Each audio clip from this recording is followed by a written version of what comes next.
This is a sew-along for McCall's pattern 5691. It's for my vintage pattern stash, and I'll be making a pair of children's bell-bottom pants. I chose view C of these pants, and the only difference between B and C is that view B uses a different fabric for the pockets. These pants are made from 6 pattern pieces for a total of 9 cut pieces of fabric and 1 length of elastic. The fabric I chose for this project is a red corduroy fabric. It's 21 wale, which means that it has thin ribs. If you like the thicker corduroy, get 14 wale. And if you're interested in buying this fabric, I provided a link below. Now once I had all the pieces cut out, I took the front 2 pieces of the pants and sewed down the center of the seam. I also added in an extra reinforcement seam at the crotch, just above or inside the main seam. At this point, I began putting together the pockets. I took the pocket facing, which is the part that folds over into the inside of the pocket, and I drew all my marks and lined it all up and sewed it all together. And then I reread the instructions, and I noticed that you're supposed to zigzag stitch or turn it under and sew the raw edge of the facing, and I completely skipped that. So I went ahead and got my seam ripper and took it all apart. And I went ahead and zigzag stitched it and then started putting the pockets back together again. So here I'm cutting one side of the inner seam allowance so that the pockets are less bulky when I flip the facing over. And I also went ahead and cut notches because it's a curved seam. Plus, the directions recommended it. Now I've folded the facing over so that the wrong sides are together, and I've pinned it. For reference, here is the part of the instructions that I skipped over so that you don't do that too.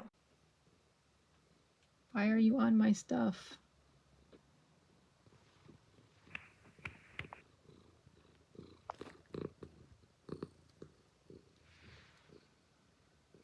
I used the pattern pieces to go ahead and mark out where I needed to place the pockets on the front of the pants so that they would match up on each side. This is how the inside of the pockets look, with all the edges folded over and pinned, and they're ready to pin to the front of the pants. So here are my pants all nicely pinned up, ready to go.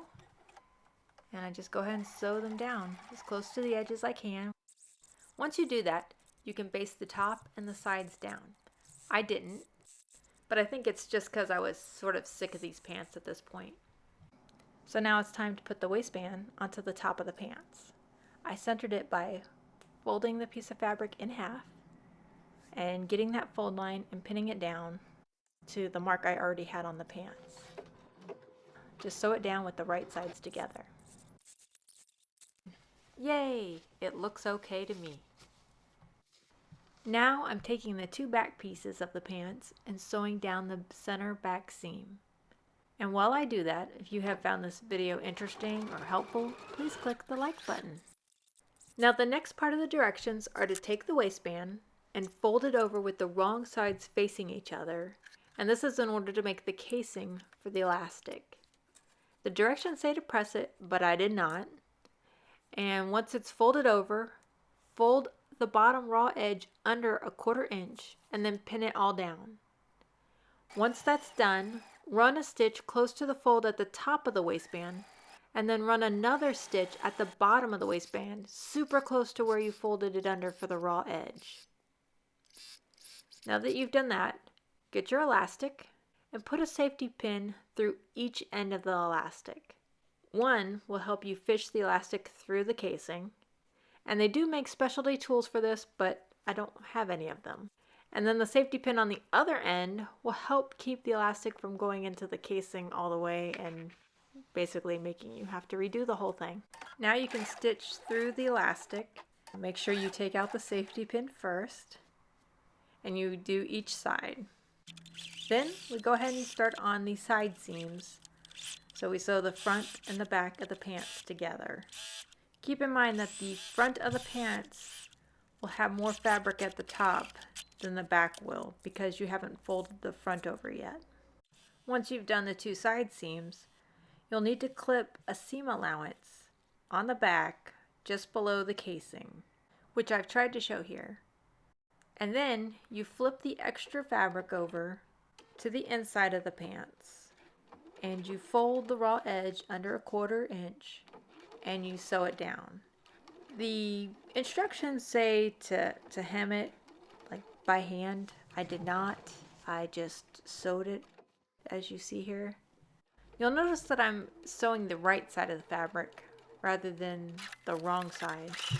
And it did make it a little bit more difficult to make sure that I had it folded over correctly and was catching it all with the needle and thread.